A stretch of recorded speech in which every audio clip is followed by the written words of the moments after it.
एकीकडे महिलांसह मुलींवर होणाऱ्या अत्याचाराच्या घटना दिवसेंदिवस वाढत आहे. अशातच जळगावमधून तरुणीवर झालेल्या अत्याचाराची खळबळजनक घटना समोर आली आहे, ज्यात सोशल मीडियावर ओळख झालेल्या शिरपूर येथील तरुणीला जळगावला बोलवून तिच्यावर नेरीच्या तरुणाने अत्याचार केला. याबाबत शनिवारी रामानंद नगर पोलिसात अमोल राठोड राहणार नेरी तालुका जामनेर या संशयिताविरुद्ध गुन्हा दाखल झाला आहे.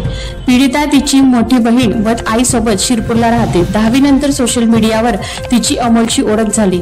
अमोलने तिला फोन करून जळगावला बोलवले. नंतर तो तरुणीला मित्राच्या घरी घेऊन गेला.